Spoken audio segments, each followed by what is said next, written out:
नमस्कार, सत श्री अकाल, अस्सलाम वालेकुम। मैं हुरविंदर, आप देख रहे हैं हमारा चैनल प्रॉपर्टी अपडेट्स। और भाई साहब हमारे पुराने दर्शक हैं, देखते हैं हमारी वीडियोस। और हमारे पास आए भी पहले प्रॉपर्टी देखने के लिए, तो उसमें से इनको कुछ नहीं पसंद आया। फिर उन्होंने अपने आप अ, एक प्रोजेक्ट कुराली में एक प्रोजेक्ट था, वो इनको पसंद आया। उन्होंने वहाँ पे डील कर ली और उनको कुछ पेमेंट दे दी, और बदले में सिर्फ एक सिंपल कागज पे लिखवा के इन्होंने सिंपल एक स्टैंप लगा के उन्होंने दे दिया, डील बना के इनकी। फिर धीरे धीरे ये पैसे भेजते रहे, और जिसके नाम पे एक्चुअल ज़मीन थी उसको बहुत देर बाद पैसे पहुंचे, लेकिन पहले जो सेल स्टाफ वहाँ पे बैठा था उन्होंने इनसे पेमेंटें लेते रहे। और फाइनली इन्होंने के पास एक बयाना भी आ गया और उसकी रजिस्ट्री की डेट भी आ गई। और अब जाके, क्योंकि जिस दिन उन्होंने डील की थी तीसरे महीने अगस्त में की थी, और अब 10वां महीना आ गया अक्टूबर, तो वो कह रहे हैं कि अब हम जी प्राइस हमारा बढ़ चुका है, अब इनको 21,500 की जगह पे 26,500 के आसपास पेमेंट देनी पड़ेगी, क्योंकि इन्होंने डिले बहुत कर दिया। नॉर्मल बयाने में एक डेढ़ महीना 2 महीने टाइम होता है। तो मैंने भी इनसे वही कहा कि नॉर्मल तो अगर हमने बैंक लोन भी लेना होता है तो 1.5 महीने के अंदर अंदर वो हो जाता है, या 2 महीने में हो जाता है मैक्सिमम। तो आपका इतना लंबा समय हो गया। तो इनके कहना है कि हमने जी बहुत वेट करी। यही बात है सर, आपने बहुत वेट करी, आपने इंस्टॉलमेंट में पैसे देते रहे, लेकिन आपने रजिस्ट्री की जिद नहीं करी पहले उनके साथ। आपने नहीं करी पहले नहीं उनको बोला कि हमें जल्दी रजिस्ट्री करा दो। सर वो बोलते हैं कि हमारे अप्रूवल हम अपने आप कर देंगे, उन्होंने इतना कॉन्फिडेंस भी दे रखा था हमारे को। हाँ, उन्होंने कहा चलो करवा ही देंगे, अपने आप ही करेंगे। मतलब टाइम उन्होंने बढ़ाते रहे, वो हाँ जी। पेमेंट देते टाइम बढ़ाते रहे वो आपसे। ठीक है जी। और आपने भी सोचा कि चलो ठीक है जी, अभी अप्रूवल नहीं है।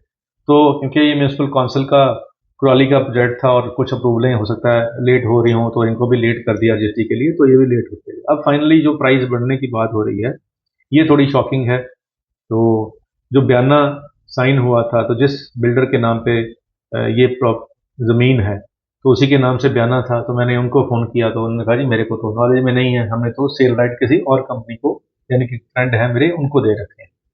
तो जो फ्रेंड है उन्होंने आगे सेल स्टाफ रख रखा है, तो सेल स्टाफ ने इनसे डील की है। और मैंने जब पूछा इनसे कि आपने अगर 13 लाख रुपए दिए हैं तो 3 लाख बयाने में क्यों लिखवाए हैं, बाकी पेमेंट कहाँ है, तो वो बयाने में क्यों नहीं लिखवाई। तो इन्होंने कहा जी वो तो हमने सेल स्टाफ के खाते में डाली थी, उनके खाते में डाली, उनकी वाइफ के खाते में डाली। तो मैंने कहा फिर वो जो बंदा प्रॉपर्टी का ओनर ही नहीं है, वो आपसे किस बिहाफ पे पैसे ले सकता है। या तो उसके पास सेल राइट्स हो और लिखा हो कि हाँ आप हमारे बिहाफ पे पेमेंट रिसीव कर सकते हैं। अदरवाइज एक एम्प्लॉई, किसी भी कंपनी का एम्प्लॉई अपने नाम पे पैसे नहीं ले सकता उस प्रॉपर्टी के जो उसकी है ही नहीं। तो चलिए, वो तो इन्होंने अकाउंट में पेमेंट दे रखी है, वो इनकी पैसे रिफंड हो सकते हैं, ऐसी कोई बात नहीं है। थोड़ा सा एफर्ट लगानी पड़ेगी, हो जाएगी। तो पहले हमने ओनर से बात की जिसकी ज़मीन थी, तो उन्होंने कहा जी मेरी नॉलेज में नहीं है भाई साहब, अगर आपको रजिस्ट्री करानी है कोई बात नहीं, आप सीधा मेरे पास आइए, मैं आपको सीधी रजिस्ट्री करा देता हूँ। आप छोड़ दो उन बंदों को, मिडिल के जो लोग हैं उनको छोड़ दो, कोई बात नहीं। अगर आपको ये मसला हल करना है तो मैं सीधी रजिस्ट्री करा दूंगा। तो चलिए, ये छोटा शहर है, लोगों के लिए बड़ा है, हमारे लिए छोटा है, क्योंकि सब एक दूसरे को जानते होते हैं। तो मेरे फ्रेंड के फ्रेंड हैं जो जिनसे ये ज़मीन जिनके ओनर हैं एक्चुअल में। तो लेकिन जो एक बंदा मार्केट में घूम रहा होता है, एक बोर्ड देख के जो अंदर एंटर कर गया, साइट पे जाके उसने प्रॉपर्टी बाय कर ली, उसको कुछ नहीं पता होता ये सेल्स वाले कौन हैं, सेल्स राइट किसके पास हैं, एक्चुअल ओनर कौन है।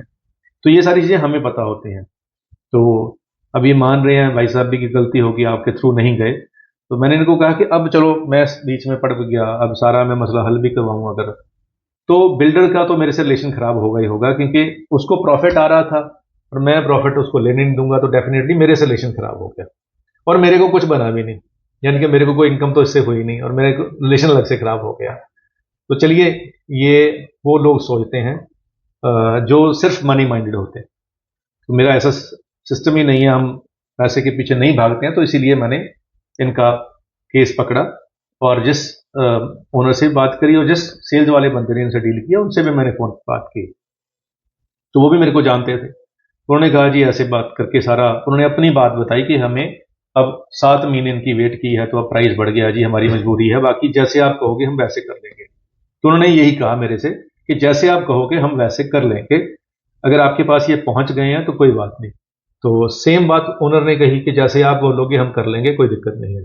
तो चलो, अब मैं भी वही कहूंगा जो कि दोनों को सूट कर रहा हो, तो दोनों के हक में हो, ना इनका नुकसान हो ना उनका नुकसान हो।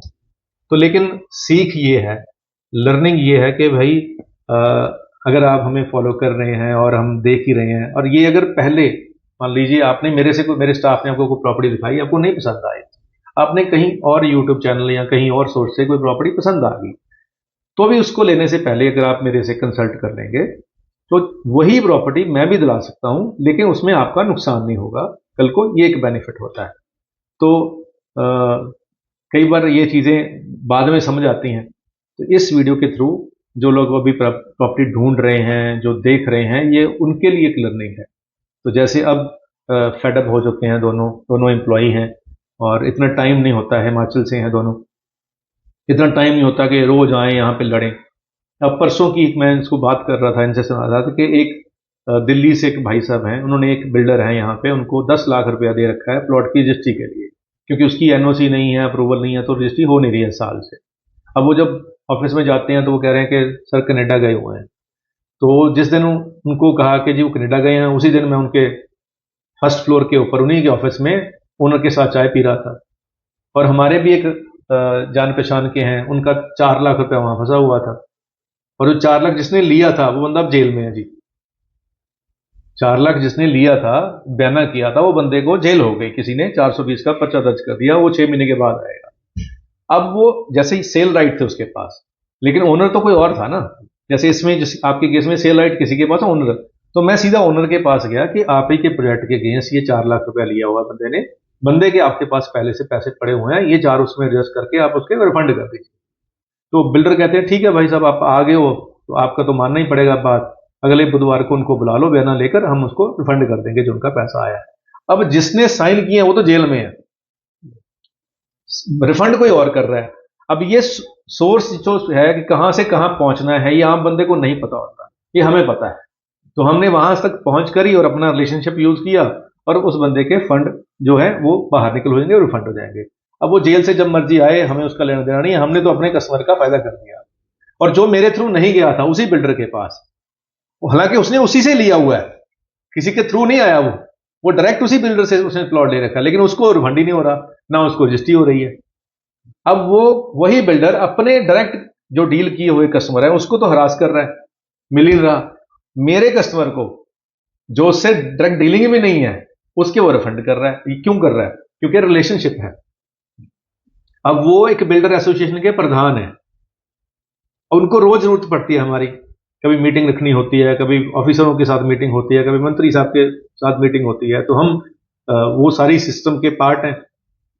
तो इसीलिए जो यहाँ के बिल्डर हैं, जितने भी कॉलोनाइजर हैं, वो सब हमें, इसलिए वो एक कहते हैं ना, एक धागे में बंधे हुए हैं सारे आपस। तो इसीलिए हमारा थोड़ा सा एक्सपर्टीज एक आम प्रॉपर्टी डीलर से ज्यादा है। मैं ये नहीं कहता कि मैं बहुत बड़ा हूं, लेकिन थोड़ा सा एक वैल्यूएशन होती है कि उनको हमारी जरूरत पड़ती रहती है। तो इसीलिए वो रिलेशनशिप वो मानते भी हैं, और उसमें लोगों का फायदा भी हो रहा है। और ये चलो सब कुछ मैं तो कह ही रहा हूं। अब आप इनका ये कहना था कि हमारा फेस ना दिखाया जाए, क्योंकि उससे थोड़ी सी शर्मिंदगी भी होती है, और बहुत से लोग जानते भी होते हैं, तो वो कहेंगे कि जी आपने रॉन्ग डिसीजन ले लिया। तो इस सारे सिस्टम के अंदर आप 2 शब्दों में कुछ अगर कहना चाहो तो प्लीज, कि क्या लर्निंग है, दूसरे बंदे को क्या सीख लेनी चाहिए जो लोग देख रहे हैं। बहन जी आप बताइए। हाँ जी सर, मतलब ये है कि पहले पता करो किस चीज का अच्छे से, लीगली हर चीज का पता होना चाहिए। तो लीगली तो आपने कोशिश की थी ना, कोशिश की थी, आपने बट भी हम म्यूनिसिपल गलत काउंसिल, थे मतलब। आपने म्यूनिसिपल काउंसिल से, लेकिन जो हम जैसे एक्सपर्ट लोग हैं जिनको थोड़ा ज्यादा नॉलेज बिल्कुल होती है ना। सर इसमें जो एक लर्निंग हुई है, एक तो यही है कि एक्सपर्ट साथ में होना बहुत जरूरी है, जिस पे आप फेथ कर सकते हो। क्योंकि ये तो लाइन बड़ी अलग है ये। बिल्कुल। एक नया आदमी जब कोई परचेज कर रहा है, इतनी बड़ी पेमेंट है देगा उसमें, तो वो एक कोई छोटा डिसीजन नहीं है। नहीं लाइफ है। एक लाइफ का पूरा अपना अमाउंट उसमें दे रहे हो। तो वो अगर वही चीज अगर आपको ठीक ना मिले, ऐसे हरास होना पड़े बिना मतलब का ही, बिना मतलब इसमें बिल्कुल। मतलब मैं जैसे हमें इतना टाइम हो गया है, हम्म मार्च से लेके सितंबर तक, हम्म मतलब हम ढंग से सो भी नहीं पाते हैं रात को, बिल्कुल इतना बिल्कुल। हरासमेंट होती है। हम्म। हम तो अपनी तरफ से तो अच्छा ही कर रहे थे, बिल्कुल अच्छा कर रहे थे। लेकिन आगे से बंदे के माइंड में क्या चला, उसने वहाँ पर क्या कर दिया। हम्म। जरूर एक एक्सपर्ट बंदा साथ में होना साथ चाहिए, में होना चाहिए। तो जिस यही पे भी आपके ऊपर फेथ है। चलिए वो सर कह रहे हैं कि एक्सपर्ट बंदा ही इनकी जो लर्निंग है, कोई भी एक्सपर्ट हो सकता है। मैं नहीं कहता कि मैं एक्सपर्ट हूँ, बहुत से मेरे से एक्सपर्ट भी बैठे हुए हैं बाजार में, आप किसी से भी राय ले सकते हैं, जो भी आपको जिसके साथ आपका लिंक बने। वैसे जैसे सर हम काफी टाइम से आपके ही वीडियो देखते थे, तो ऐसा लगता था हम काफी कुछ सीख गए हैं, पर वो देखना मतलब वो लर्निंग नहीं होती। बिल्कुल बिल्कुल सही बात है, देखना लर्निंग नहीं होती। देखना learning हर नहीं रोज नई चीज आप सीखते हैं रोज, और जब प्रैक्टिकली, है ना, वो पंजाबी च कहते हैं कि वाह पे जानी है या राह पे जानी है, तो जब किसी के साथ पल्ला पड़ता है ना तब समझ आती तब है। समझ में आता तो कई चीजें जैसे हमने भी कुछ काम किए जिसमें हमें फेलियर महसूस हुई, तो हमें भी समझ आया कि नहीं ऐसे नहीं करते हैं। ठीक है जी, हमारे भी लॉस हुए हैं, ऐसे नहीं कि हमारे पैसे नहीं डूबे, हमारे भी डूबे हैं, लेकिन वो हमारी लर्निंग हुई और हम अब दूसरों को उसका बेनिफिट दे रहे हैं। हमें भी इन फ्यूचर में बेनिफिट होगा उसका, क्योंकि हम तो इस लाइन में हैं। आप जैसे लोग जो हैं वो जिंदगी में 2 या 3 बार मैक्सिमम प्रॉपर्टी बनाएंगे, हमारा तो रोज का काम है। है। अब हम अपनी मंथ की कैलकुलेशन कर रहे थे तो तकरीबन 70-80 डील्स हो जाती हैं महीने की। अब 70-80 एक्सपीरियंस हमारे हर महीने हो रहे हैं, एक बंदे का वन टाइम होगा, है ना। तो हमारे अब तक 3 साल में कितने एक्सपीरियंस हो गए, हजारों एक्सपीरियंस हो गए, और हजारों लोगों के साथ हो गए, और डिफरेंट सैकड़ों बिल्डरों के साथ हो गए। ठीक है जी, अब इतने लोगों को चेक हो गए, हमने तो चेक कर लिया ना कि इसका पेमेंट सिस्टम क्या है, इसका कमिटमेंट लेवल क्या है।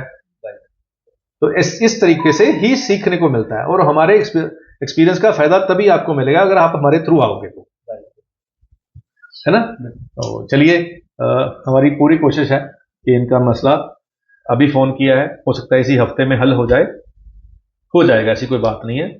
इनसे यही एश्योरेंस है कि आप टेंशन ना लें, मसला आपका हल हो जाएगा। अगर आपको रिफंड चाहिए रिफंड भी मिल जाएगा, प्लॉट चाहिए प्लॉट भी मिल जाएगा। लेकिन कई बार चीजें उलझ जाती हैं, उसमें थोड़ा टाइम लगता है, टाइम जरूर लगेगा। हो सकता है कि इसी हफ्ते हो जाए, हो सकता है महीने के अंदर हो जाए, लेकिन मसला आपका हल हो जाएगा। उम्मीद करते हैं ये लोगों के लिए लर्निंग वाली वीडियो होगी, और आज के लिए इतना ही। मिलते हैं अगली बार एक नई वीडियो में एक नई जानकारी के साथ। धन्यवाद।